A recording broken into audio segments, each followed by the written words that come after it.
woke up early on a Saturday morning to the sound of a scream. That wouldn't be too strange for me if it wasn't missing a gunshot to go with it. Maybe that should have bothered me more than the bad dream I was having. Through the curtain, I could see the sun barely peeking over the horizon, painting the sky peach and orange. My eyes drifted over the backyard. I could see clearly into the next street now. The old abandoned house had been torn down last year, so all that's left is an empty lot. The way I see it, I just got a bigger backyard I never use. I slid my hands under the blanket lazily, feeling around for my phone. When I bumped it, I heard it bounce against the wall and slide down behind the bed frame. With a heavy sigh, I just laid there, staring at the ceiling, trying to piece together my dream. There was a fire, and I was with my friends. Something bad had to happen. Then I heard my mom's alarm go off, and with that, I knew it was 6:30. I got up, stubbed my toe on the old busted computer tower by my desk. My cousin told me it needed a new GPU and processor, but those things I can't afford. The only reason I haven't thrown it out is because the hard drive's got all my old art projects, photos, and other things I've made over the years. Till I can fix it, it's just pencil and paper for me. 25, barely got a job, live with my mom, no car. People call that a deadbeat. Thoughts like that always creep up when I'm drawing. Depressing, yeah, but it's calming too. My little space where I can just scribble my frustrations away. I just finished the sketch when my mom popped in my room. "Oh, baby, you up? I'm about to head out. Going out with the girls after work, so I probably won't be back after midnight." "Alright, I'll be here. I'm off today." "They still haven't called you back?" My head dropped. Nope, whatever shuffling schedules around means. "Well, keep at it, baby. Somebody gonna see you working hard one day and say, 'Hey, come work for me. You seem dedicated.'" "You have a good one, Mom. Be safe." "You be safe too, baby. Ooh, I'm about to be late." I heard the front door close, her car start, and the second she was gone, I went straight for my stash. Opened the closet, reached into an old box of playing cards, and pulled out a little bag, maybe a dub's worth. Yeah. I took a deep whiff of that sticky icky I got from my homie last week. Instead of feeling sorry for myself, I figured I'd roll up a fat one and just play it by ear. Only problem? No papers. I nodded to myself, knowing now I had no choice but to get dressed and walk to the store. It was still early, so I figured they'd be just opening up by the time I got out the shower. I hopped in the shower, got out, threw on my kicks. Right before walking out the door, I stopped. Keys, phone, wallet. Oh yeah, phone still under the bed. And whatever. I'm just going to the store. If anybody need me, they'll know I'll be at the house. The 3-block walk to the corner store was quite uneventful, other than the sun barely coming over the horizon and little bits of rays of light peeking in between each house as I passed them, switching the temperature from hot to cold. When I got there, though, the place was still closed. Before I could turn and head home, I heard a familiar voice call out, "Yo, Jay." I turned and saw an old school blue Chevy Impala, green porcelain paint job, pull up with a white dude leaning out the window flashing the deuces. That was Chris. Most folks just called him White Boy. He was the token white guy in our hood. Growing up, I seen him have to prove he wasn't racist, soft, or a snitch, and often to his own detriment. But I never put that kind of pressure on him. We just vibed. He even got me on at my last job. Got himself fired for banging our manager, though. But hey, it happens. "Yo, what up, bro? Ain't it late for vampires?" "Ah, you got jokes." We dap each other up. "I've been up all night. I'm surprised to see you out this early. Or at all, you hermit." "Man, whatever. Just came to grab something to roll us up with." I pulled out my weed. I always bring it on paper runs. After walking all over the place for years, I got good at rolling on the go. He said with a sly smile and pulled out a fresh pack of cigars. "Bet." I hopped over the curb and he slid right into the passenger seat. "So, what you doing out here this early?" "Mr. Lee locked up, said he'd be right back. That was about an hour or two ago. I was up all night making beats. Figured I'd grab an Arizona and then go back and crash out. You still trying to make it as a rapper, bro? Hell yeah. Brothers ain't the only ones trying to make it out the hood. He was right. I wanted to say something smart, but instead, I just nodded. What about you? You a better rapper than me. Don't know why you stopped. I told you, bro. I ain't got no connections. People don't want to hear nothing unless it's about hustling, killing, or fucking. Doesn't matter how good my lyrics are. If I ain't rapping about that, they ain't listening. Yeah, but you still rap better than most that I've heard. That's why every other nigga around here only talks about his baby mama this, his baby mama that. I gotta hustle this, I gotta hustle that. The money, the money, the money. Hey bro, don't knock it till you try it. I lit the blunt, and it's just as the smoke hit the air, Chris grinned and reached for his phone. Anyway, check this out. I was working on something last night. The beat started playing. Hard, grimy, kinda hypnotic. I started nodding along until I felt a tap on my shoulder. I turned to see who tapped my shoulder. There he was, Clancy. Everybody in the neighborhood knew him. Old tank top, stretched thin, holes in his jeans, face and hands caked in dirt, like he just got off work. But he hadn't worked in years. He was homeless, a crackhead, sure, but a hood legend all the same. He leaned in on the car door, looked me dead in the eye, and started freestyling like the spirit hit him. Let me tell you something, nephew. These streets is cold. Every day people sell their soul just to feel warm, smoke a little something, something. But that hard hit is a hard shift till you can't function without a little something, something. And now I got nothing. All I got is this blood that keep pumping. Shit, sell that for a little something, something. Me and Chris sat there dumbfounded. Yo, old school, didn't know you had bars like that. Clancy grinned, showing his teeth. Well, what was left. Ain't nothing to it, nephew, when it's real. We nodded. Both of us wore that same face of disgust but agreement. Yeah, that hit. You make that white boy? Yes, sir. Keep doing it. Make some of yourself. What y'all doing out here anyway? We just waiting on Mr. Lee to come back. Trying to get some papers. You trying to hit the blunt, Clancy? I looked at Chris like, bro, what are you doing? Oh shit, my bad. Nah, I'm good. That's y'all's. I'm trying to get clean anyway. If I can stay off that stuff, I can get into assisted living. That's what's up, old school. What you getting into? He turned to the side, showing his big trash bag full of crushed cans and scrap metal. Just trying to get some cash for some food, maybe a beer later. Without thinking, I pulled out a $5 and handed it to him.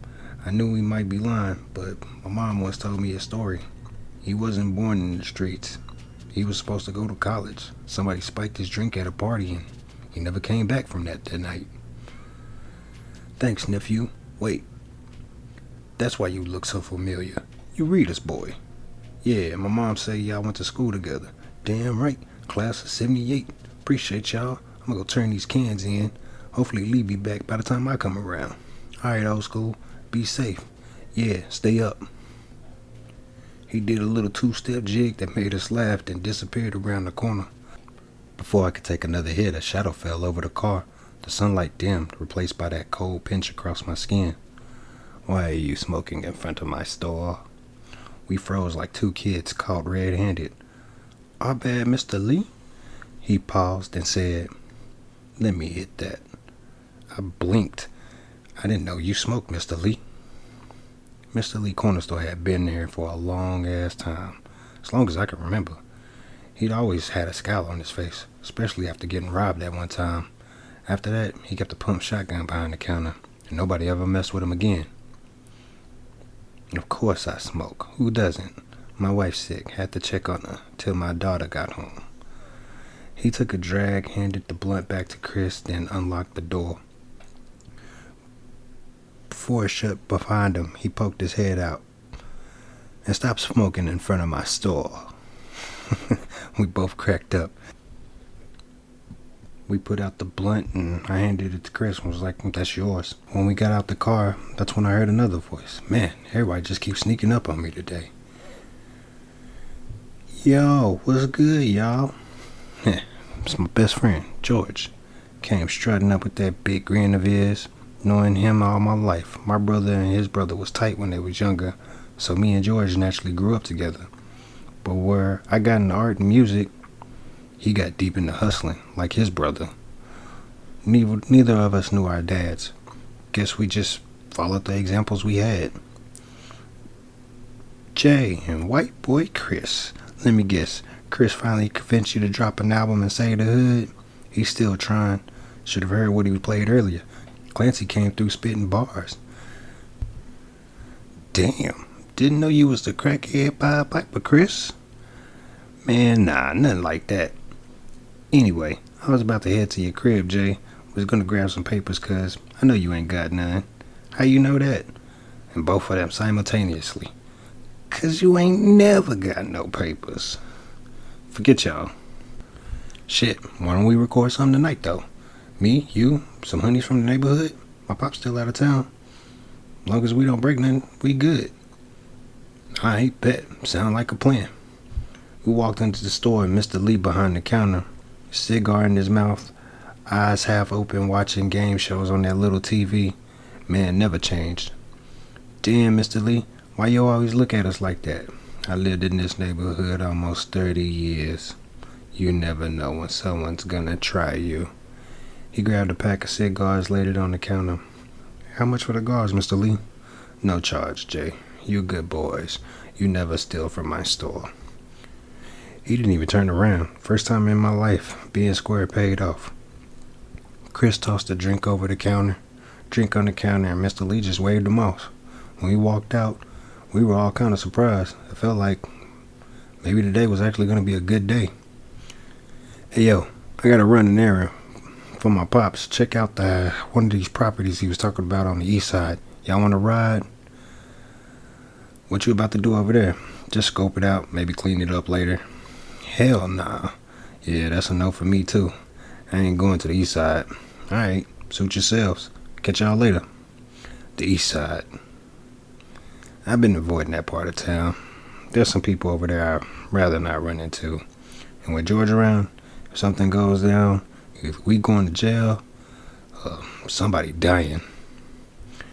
As Chris drove off, Clancy came running back around the corner, eyes wide, waving his arms like a madman. What's wrong with you, fool? Young bloods, someone gonna get it tonight. He was rambling, out of breath. George rolled his eyes, but I leaned in. I was locked. I was looking through the recycling bins over on Clark Street, and my partner Zay was all on the old Miller house, looking for some copper. He come hollering out, scared as hell. I go to see what got him shook, and there she is. Couldn't been no more than 13. That's when I knew Hoodie Man was coming. Hoodie Man? Hood superstition? Nah, he real. Who is he? We know him? Nah, bro. He like a dude on fire or something. When the blood of the youth had been spilled, the fire from hell, the unjust will feel. But where evil, once the sun go down, Hoodie Man's coming to town. Man, get the fuck out of here with that nursery rhyme bullshit. Before I could ask more, police sirens wailed down the block. Well, that's my cue. Time to move around. I had some weed on me, so I didn't argue. Me and George just started walking back to my place without a word. But the whole time, I couldn't stop thinking. Who is Hoodie Man?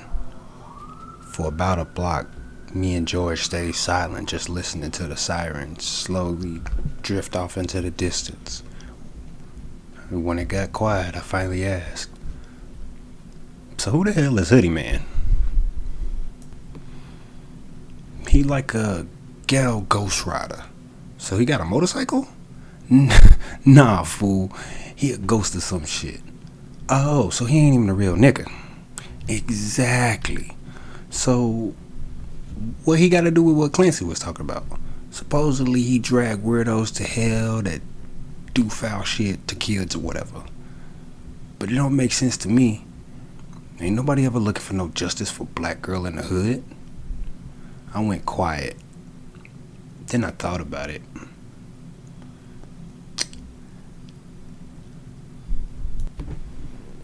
How you know she black though? Come on. If she was Mexican like me, her family be looking for her. If she was white, she'd be on the news.